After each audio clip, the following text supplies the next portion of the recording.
All right. Nancy, what's up with your name? I don't know. I didn't do that. That way. I can fix that for you. I didn't see you. Did you see me? There we go. Yeah. Thanks. Happy to help. Oh, yes. All right. Okay, so we have a couple of things in our on our agenda. And let's see. The first thing I wanted to do, kind of get out of the way so I can stop doing that, is show you guys the koha-US logo that we have come up with. And it's smallish there, but if you guys can see it. Does that work for everybody? That's kind of a... We voted last month to use this particular version, but with a K that is capitalized, because it wasn't last time. So, anybody have any objections to changing our logo to this? Nope. Nope. That's going to make it hard on my tattoo. Well, it's you think it'll be difficult to tattoo in, or you already have a tattoo? Oh, I don't have any. Actually, why did we decide to go with a capital K? If I remember correctly, Chris Rohde was saying that we kind of had conflicting votes, and he's like, why don't we have them capitalized and then look at them again? That's right. Mm-hmm. So I think that's why we wanted with the capital K.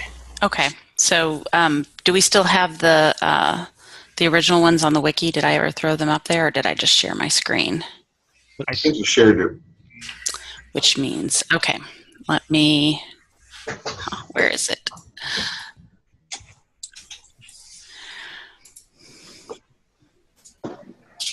That logo looks good.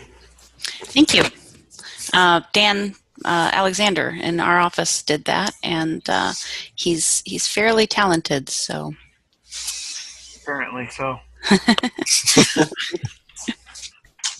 It's nice to have him there. Oh, there it is. Crying out loud. That's what I've been looking for. Okay.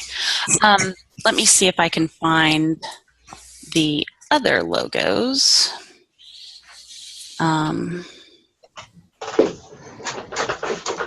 That he had done. That the other ones he didn't have. He was thinking that you never capitalized any of the letters in Koha, because Heather's so don't capitalize Koha, and he was like, well, you shouldn't do any of them, right? And I'm like, no, actually, capitalize the K, so that's why we had the original uncapitalized. Yeah, because I know I always have people capitalize every letter. Mm-hmm. I have And to that's tell them, not. yeah, it's not an acronym. Mm-hmm. But we don't want a bike shed. It's just cool. Okay, I figured out where they are. Okay, so downloads.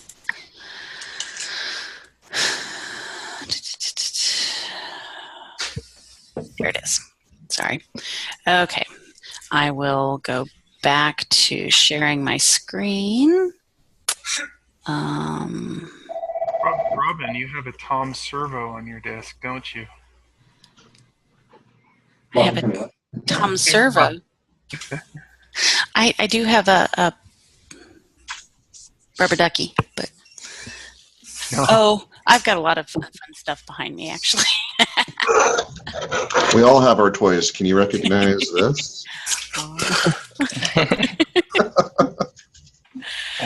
So this was, I think, number 3 is the one that we chose without the capitalization. Those are the ones that he had done previously, and none of them were capitalized. And in the last month, we decided we wanted to see the number 3 with a capital K.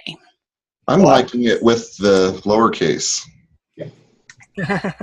But this is unrelated to the... Do we want to take a vote?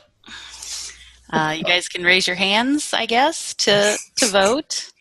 Are we all still, I guess last month we voted for the third, so we'll stick with that one. How many of you like the lowercase?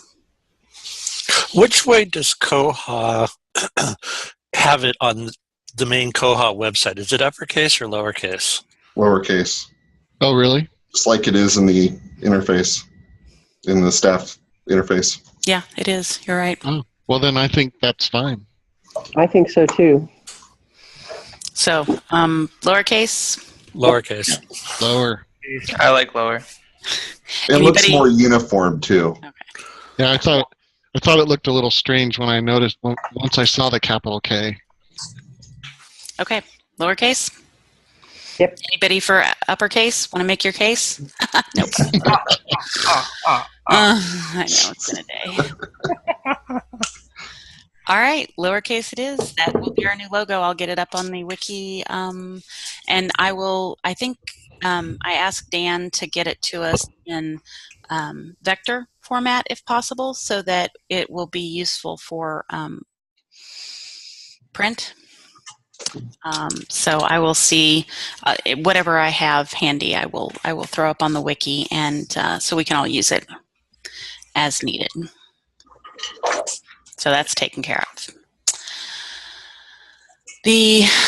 Let's see. The other agenda item that I had was just a quick report. We did the upgrade to 322 last weekend, the weekend before. Not too long ago. And basically it was as smooth as one could possibly hope. We did have a weird couple of issues, just some things to think about. One of the things was apparently the previous versions, we have a lot of, what do you call them? Scanners. That's the word, barcode scanners that do, for some reason, we're doing double entry, and the old version ignored that. The new version does not. So we had to reset a bunch of our scanners and our RFID pad to only single entry. That was a weird thing. And then we had some issue with hold notices and overdue notices going out to the libraries for people who don't have email addresses in the system. But we got that fixed, and that should, hopefully that patch will be in when you guys go for your update. You're welcome. Otherwise, a little slowness in the catalog search, patron search. We've got Plaque, and it's just zippy as all get out. But catalog search slowed down a little bit, actually, and I think we've got that figured out, too. So, When you say catalog search, are you talking about OPAC or the actual catalogers? actually, both. OPAC, sorry. So both staff and patron side searching in the catalog actually slowed down after we went to Plaque. And this version, but it has since improved, and Kyle and Nick and Jesse have been tweaking. So I think we're better now. Did they say what was causing it? They might have, but I'm not sure. I've seen this is actually what they've been doing, a bunch of different things, and I don't remember what did and didn't work from the ticket. So if I get a ticket from them that says, okay, this is what we did and this is what happened, I'll share that with you guys, but I don't have one right yet because we're still in just like today, I think it's working. So it's something we've been dealing with for the last couple of weeks. And so you think it's going along real good now? Yeah, I think once we got the hold and overdue notices going to the libraries again, which again just happened like in the last couple of days, and the catalog, the item searching sped up, we really didn't have any major issues. It was really smooth. There were those couple little things, but everything else has been going really well. So. And you said you're noticing marked improvement. We got Plaque on the back end, and patron searching is zippy, super fast. So it's very noticeable. It is very noticeable.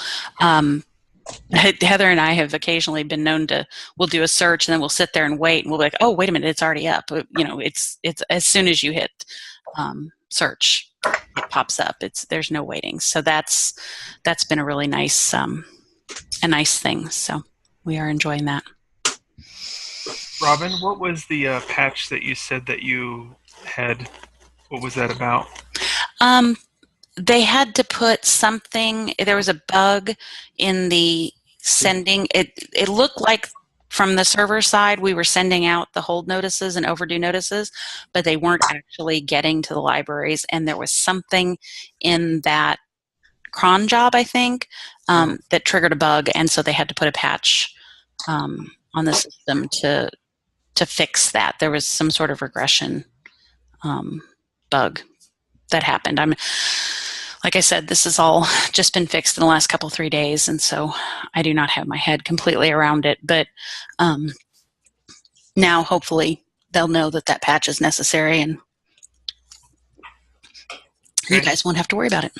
It'll be there. So aside from the quickness of the patron accounts, what are your biggest marked improvements that you see in this version that you're really appreciating? There's a lot of stuff we haven't turned on that I'm looking forward to. They're batch check-ins and checkouts, but it's a little buggy. We haven't turned it on.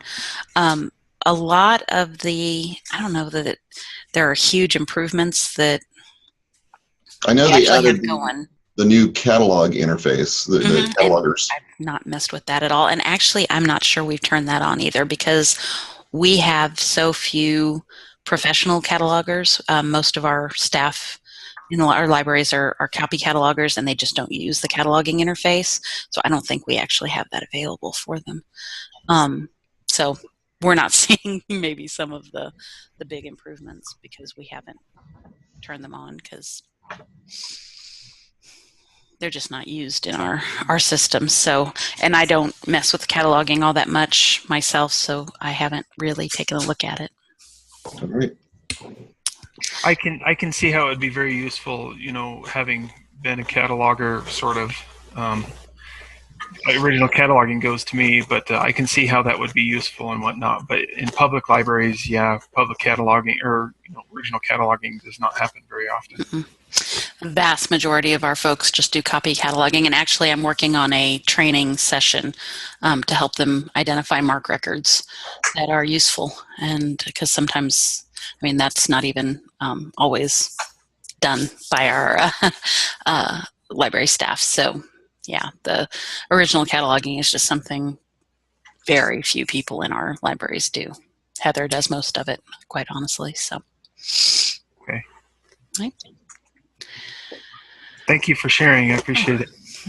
No problem. We're not usually, we try not to be on the bleeding edge, but there were some issues that were going to get fixed with this upgrade that Heather really, really wanted. So excellent. I'm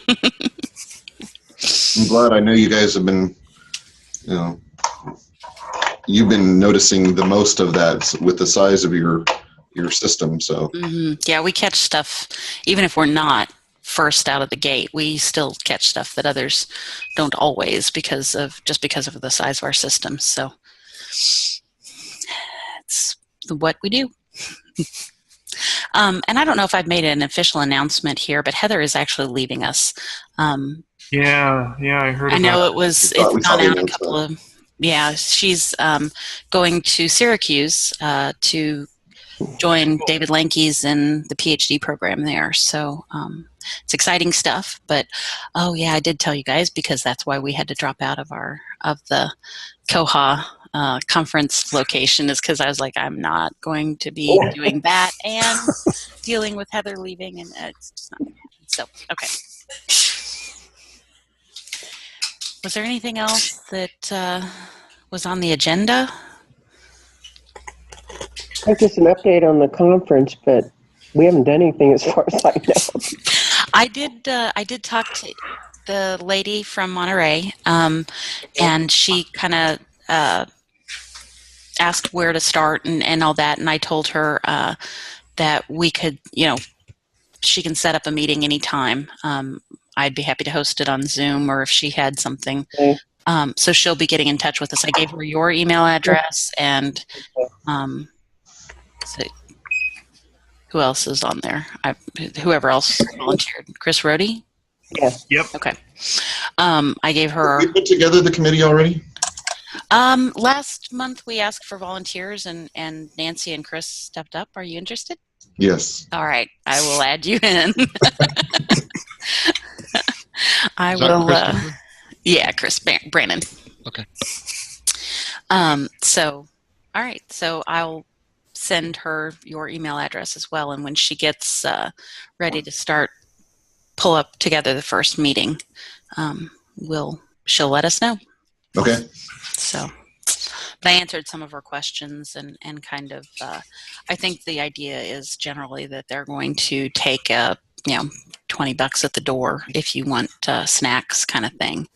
And I have gotten a question. Nicole actually got a question about scheduling from somebody in Texas who's interested in going, and they wanted to know what was scheduled on the last day, because if they actually left on the 6th, what would they be missing? And so I kind of told her I was assuming it was going to be the same kind of 2 days of session, 2 days of Hackfest. So Yeah, what she'd be missing was that last day of Hackfest, and she seemed to appreciate that. But otherwise, I have something. We got together the other day, town hall, kind of a last minute thing on acquisitions and streamlining the ordering, and we have a development for $5,000 that will automate that process and give us something that we're sorely lacking in Koha. So if anybody's interested in that, it's on the development, and Nicole put it under something strange, but it says it's for acquisitions. The title of it's not very. Do you have the bug number? No, I don't. But I'll see if I can find it. We're looking for people to help. We've put in $1,000, so we're looking for $4,000 more. Than Bib Libre is going to go ahead and do that development for us to get it faster. But it will make your acquisitions order come back. It'll work with grids. It'll do all sorts of things. Let me know. Let me know the bug number on that, because our library is an active user with acquisitions. Okay, that's one of our library's biggest gripes is acquisitions is so puny. Mm-hmm. So this would give it a big boost. Okay. We actually gave it a kick in the pants last year with rollovers. So. Yeah. I think we participated in that one also. So, yeah, that would be great. That's all I had. Awesome. Well, it sounds like a good development to have, because we've tried to use acquisitions a couple of years ago, and it just wasn't there for us for a lot of our life. It's very manual process right now. So this will streamline it a lot. Okay, good. Nancy, did you say that Washoe is set aside $5,000 for it? No, it's 5,000 total, and we put in 1,000. So we're still looking for 4,000. Yeah, and it's on the development page. I think it's like 3 or 4 pages in. Okay. And I'll have to get the title. I'll send it to you guys though. But it's really important, and we really are excited that this all came together, and we had a big session with Nicole and Kyle, and the library's interested in hammered out some good things. So, and then they're going to hire Bib Libre to do it so that it can get done faster. Yeah, because I think they're saturated, aren't they? Pardon me? I think that Bywater's kind of saturated right now with development, aren't they? Right. I think I found it. I put it in the chat for you. When I asked for the meeting, and they got Kyle and Nicole on it, and I think we need to do something. I mean, we got it all together and got the needs specified. So. Okay, and I think Jason put a couple of links in chat, so I think he's found it. And, okay. So there's Jason. a bug, and Sure. grab item information from order files. On the development page, so that information is in chat.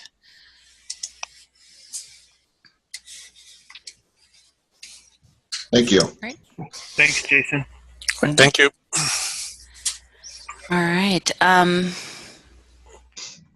Any report from the bylaw committee? Yeah, Christopher made I had done a little bit of work on it. I had been swamped this month trying to catch up on a bunch of projects here. So I did put some work on it, and I did ask Chris to take a look at it. Chris, have you taken a look at it? Yeah, I read through it all, and I didn't see anything that I didn't need any comments, because everything you made was a comment I would have made. Okay. But I think what I need to do is sit down and try to blend the two, because part of me feels like it's, well, I guess you could call it a legal document in a way. Mm-hmm. So I'm like, can I just say what I want to, or is there something legalese that I'm gonna say wrong? And Jim, once you guys have it, I'll run this past Jim, and he will make it into legalese. He'll let us know if there's something that needs to be reworded or whatever. I think the big thing with the bylaws is we need to schedule next month to discuss the points that we're pointing out. But basically, right now we're going through and making notes on everything that needs to be changed, and so we'll need to, as a group, sit down and look at those notes and decide, because there's actually some, I guess, goals that need to be outlined in there, what the purpose of the group is, that we need to really nail down so that is expressed in this document. If we could have that on the agenda for the next meeting, that would be great for next month. That would be awesome. Yeah, I think we can do that. I can help. I can put together like just a list of bullet points of all the points that you brought up. Okay. And then we can just hit those, because trying to read through it as a group is not going to be easy. Yeah, I'll continue chipping away at making notes in there, and then we can go over it. Maybe you and I can get together and go over it. Talk about that before the next meeting. Yes. Okay. Okay. Was there anything else? I think that covers the agenda. Mr. Davis? Just a moment here. I'm looking up something here. We talked about the logo. We talked about the conference, or the meeting, whatever you want to call it, the unconference. We talked about the upgrade to Koha 3.22. So I think that's about it. How's the weather, David? It's kind of nice. A little rainy right now. Yeah. Well, coming and going. Spring showers. That's okay. I'm sure it'll be nice when we arrive. It should be. Even when it rains in Monterey, it seems to be prettier than whatever the weather is here in Kansas. So over the weekend we had snow and rain over the weekend. So Mother Nature is still. But we need it. I'm not complaining. We need the moisture. Well, we had some good rain yesterday, but yeah, Chris Davis emailed me about agendas, and he's like, "It's snowing here," and I was like, "I'm in a t-shirt and crop pants. It's not going to be no 80." Quiet. I mean, when I talk about snow. Yeah, I was just like, "You enjoy it. Yeah, go ahead. Somebody might as well enjoy it." We did have a thunderstorm roll through last night, though, so we got some moisture, so that's good. Good. All right. Well, there's nothing. I do have something. Oh, okay. Sorry, you guys gotta stay a little bit longer. Actually, this might take a little time here. So we had talked about in the past about working together for some common goals, particularly developments. Now, right now, I know that we're not in a place where we can fund anything, but I was thinking, there are some ideas, workflows, concepts that we should discuss, and where things need to be addressed, we can put into a bug, and we can actually, where we can agree on things, we can vote on things and say, this is how we would like this to take shape and go towards the future, and then make note of that in the bug, saying that we've got koha-US behind this, and they voted this is the direction the U.S. group would like to see this go. It gives it a little bit more teeth to the idea or the concept, rather than it just being something that somebody arbitrarily wants. And I do have one thing that I would like to discuss, but I wanted to see what you guys thought about that. Okay. So sort of lobbying, sort of, without the connotations, I suppose. Just being able to have a group behind it rather than a single person with an idea. I'd like to be able to, say that the people that represent the U.S. group would like to see this happen. Yeah. I'm totally on board with that. I'm just checking the Koha US wiki, and we do actually have a developments under consideration and a development idea page. Developments under consideration is that talking tech. Oh, okay. And the development ideas is completely there's not even, it's not a link. So so we do have places we can put some of our ideas. Okay. So yeah, I think we'll go along So with that. the talking tech thing, so that's a development under consideration. So what does that mean for us? Do we need to talk about it? What needs to happen with that, just as a group? Okay, there's a proposal for an enhancement. I don't know, is this already, because I think this is from a while back. So it may already, somebody may have already funded this as a development, or it may be just, a way to ask for more money. I don't know, but it's basically an enhancement request with a proposal, and there are 3 or 4 things that this enhancement would do, but there's no real call to action on it. So I'm not sure where it's at right now. It's just on the wiki, and I'm not sure. Okay. It's from October 1st, 2014. I will assume that whoever brought it to the table, if they want to do anything with it, that they'll continue the conversation about it. And your idea of discussing the developments is a good place for them to do it. So I would like to bring something to a discussion with the group and find out the consensus of the group of how things work. But in my work with Koha, and I mostly dealing with installs and stuff. I'm not really dealing with workflow so much, but I do schedule myself to do some of the workflow once in a while. And one of the things that drives me absolutely nuts is expired holds.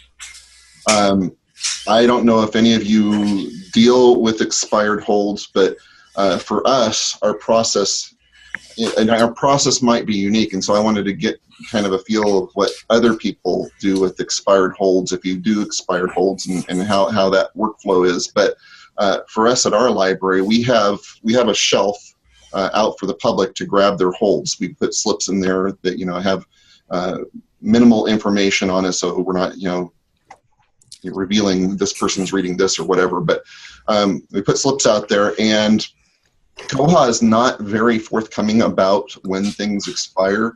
It doesn't tell the patron. It just says when it went on hold, and then in the system we specify X amount of days when that is expired or whatever, and then there is an expired list. But that expired list doesn't really help because we're not shelving things in any particular order except by name, and so you still have to hunt through all the items.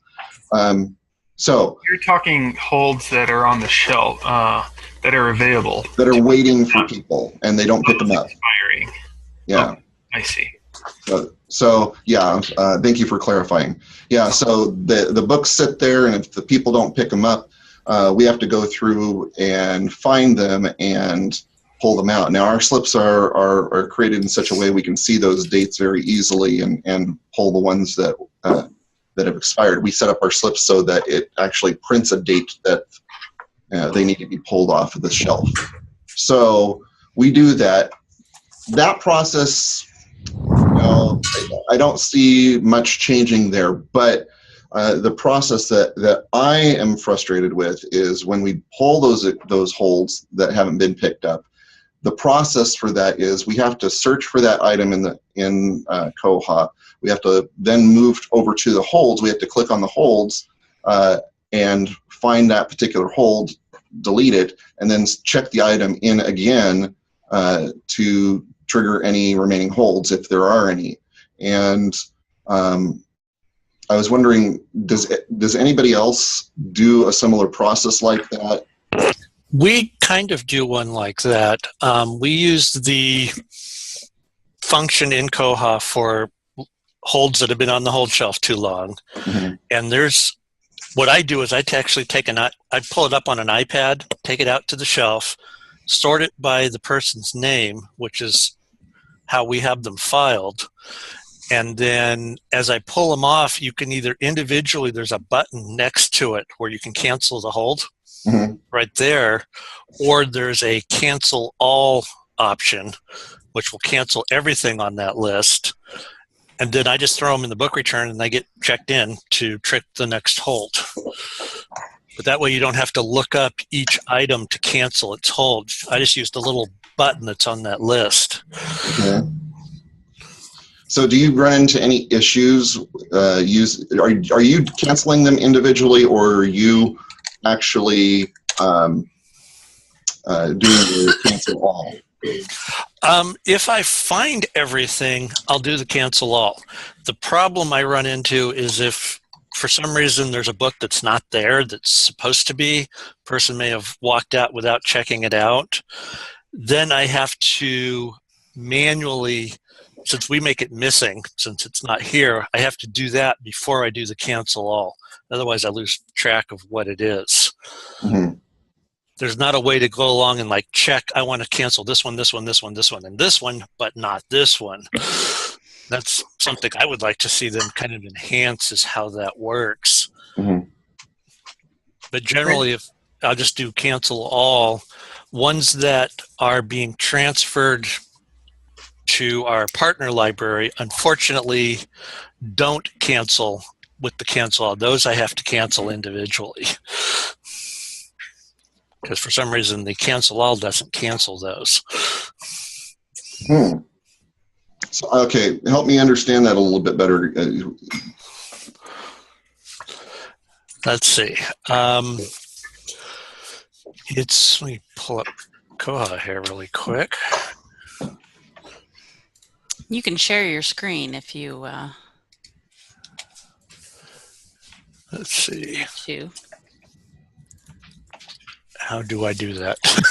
If you look down at the bottom of the window, if you just have it in a window, if it's taking up your whole screen, it's up top. Otherwise, it's down at the bottom. Okay, There's share screen. Share screen. Mm-hmm. And let's see. Okay, everybody see? Yeah. Okay, I go to holds awaiting pickup.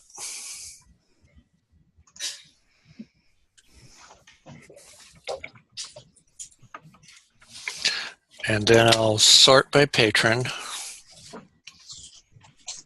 Oops, sorry, got to go to holds over. This is an area where there needs to be some kind of an update or improvement on of once you click on this tab, having it stay on this tab. And I'll sort by patron, since that's the order we use.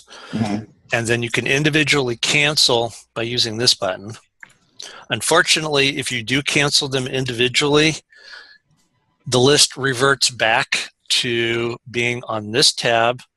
And when you come back to this one, it's no longer sorted. But the cancel all button will cancel everything except the ones that say it needs to be returned to another branch. I believe there's an option that changes that, but we've never been brave enough to try it.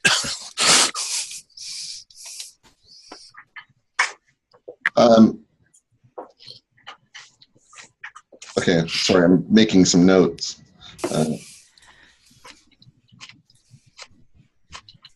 So it reverts to the other tab when you click on a cancel hold, and it loses the sort. Right. And then you said the cancel hold and return to the specific library doesn't work. It works. Oh, It just doesn't. It doesn't.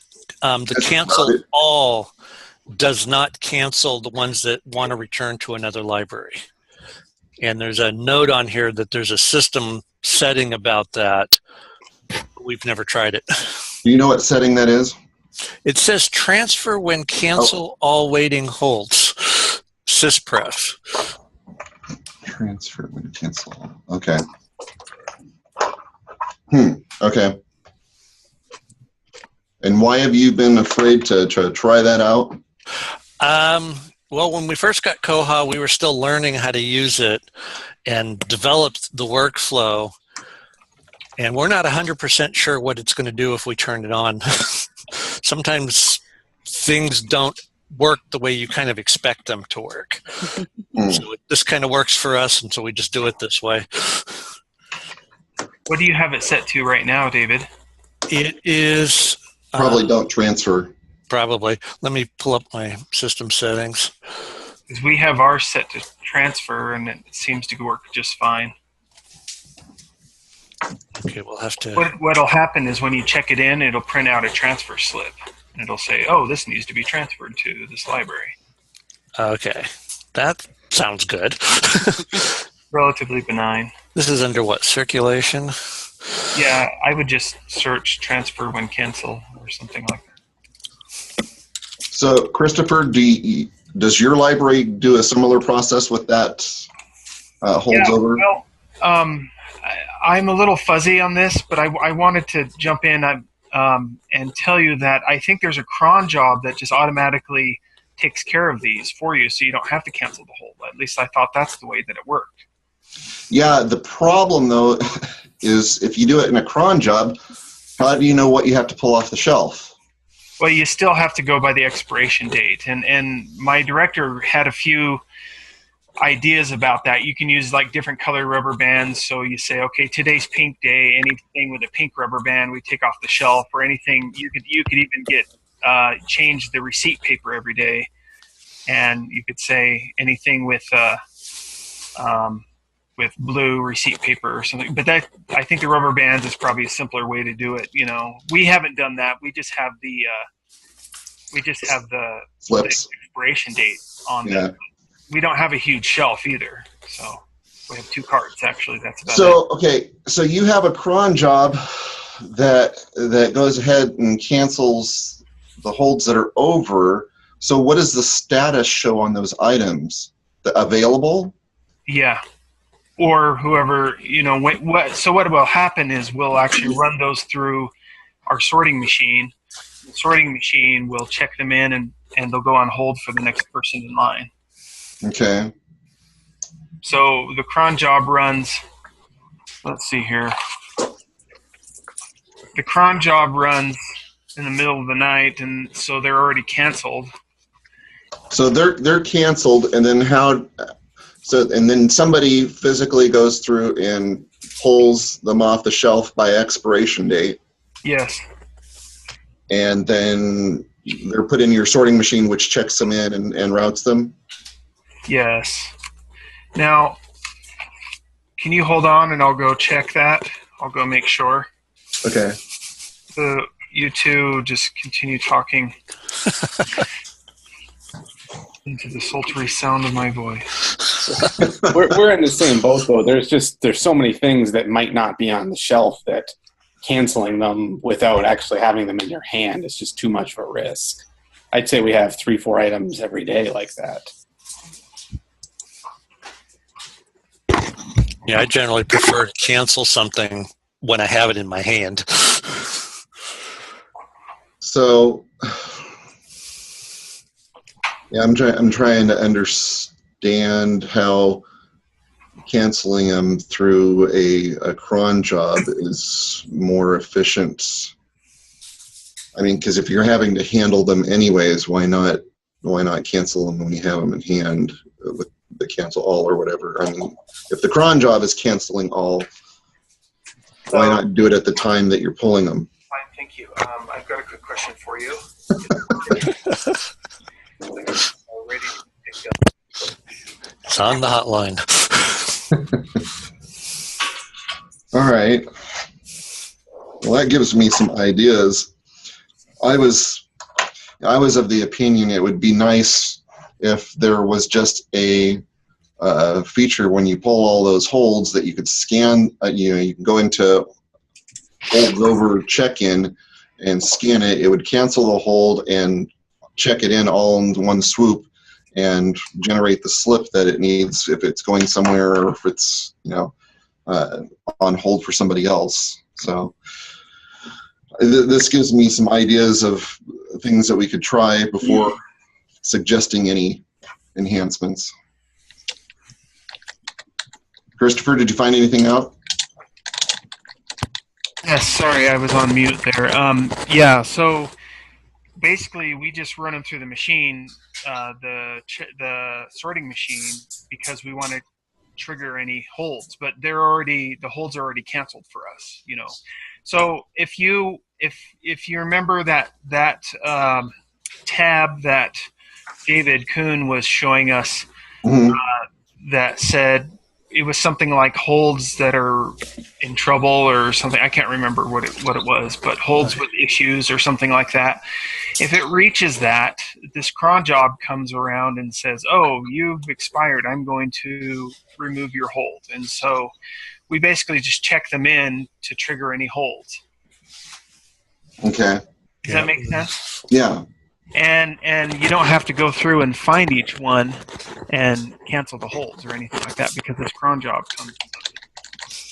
Okay.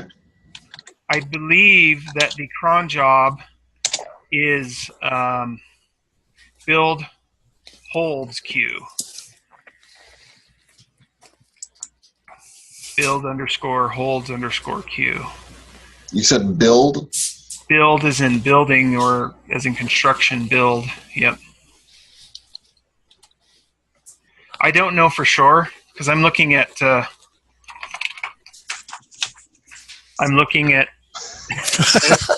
trying to remember. It's been a while, but I'm pretty sure that that's what it is. Okay. Well, this is good. I think having this discussion was really helpful. Good. Good. Gave me some ideas at least. Excellent.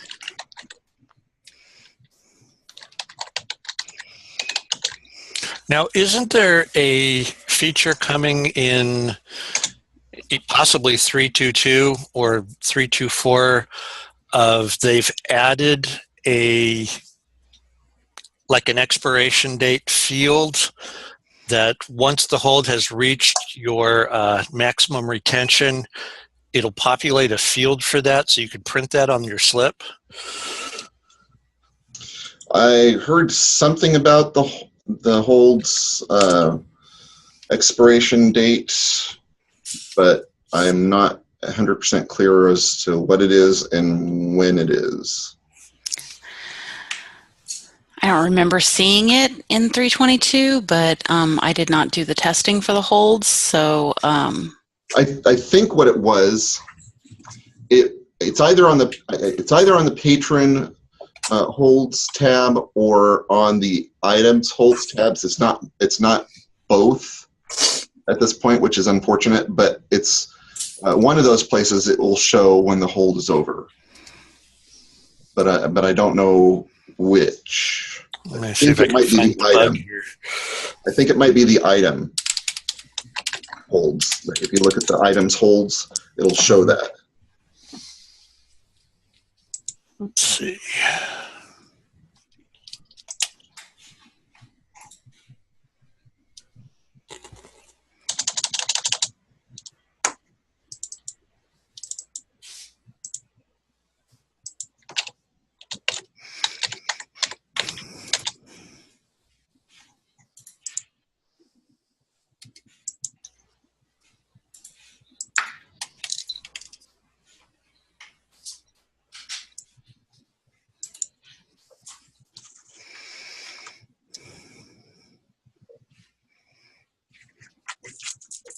No, that's not it. I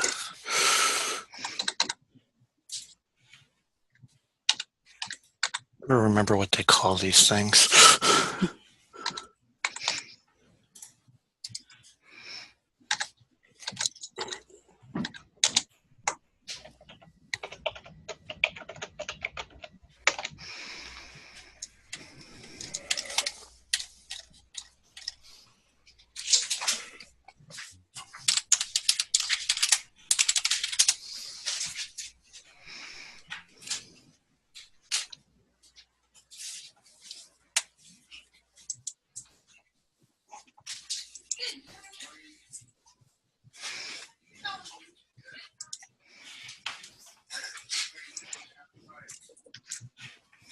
So while we're waiting, does anybody know any good jokes? I only know music jokes because that's my past life. How many Koha users does it take to find a bug?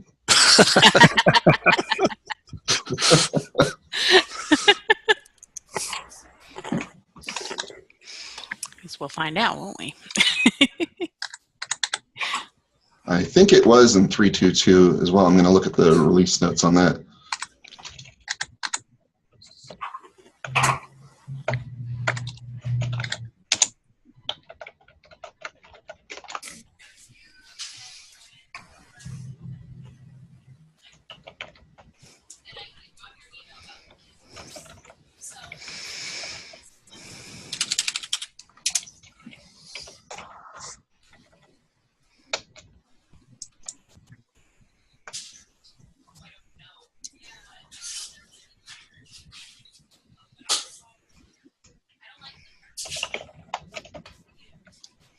Is this what we're talking about? I plugged one in chat. 13030.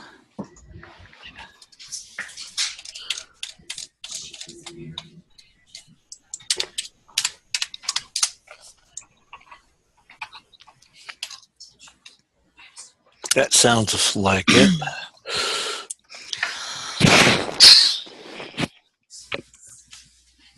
Let's see here. Find a waiting hold for a patron browser to circulation. So it's in the patrons hold. So like on the checkout screen for the patron, talking about showing an expiration date there. Circulation PL, yeah. Okay.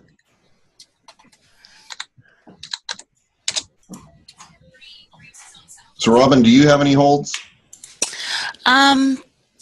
We very rarely. I mean, we're a system office, so.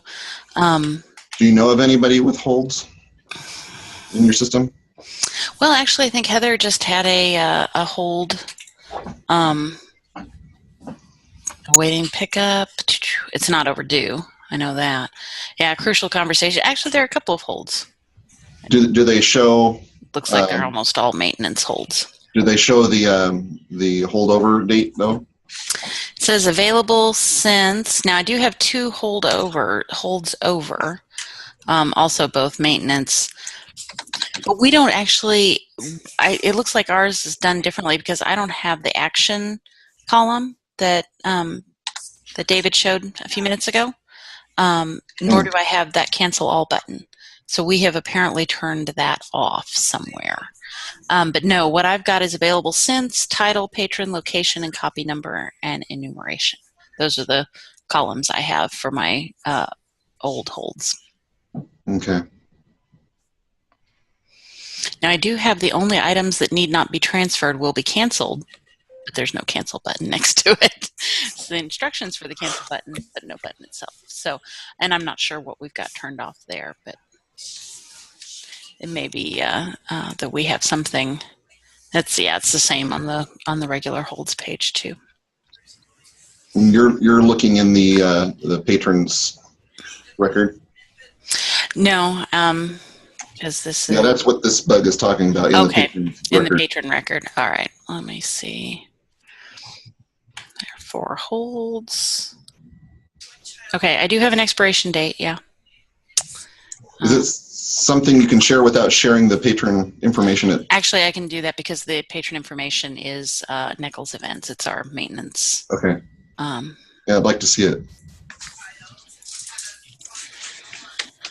So here is our Nichols Events. This is stuff that we grabbed for events, and the holds that we have.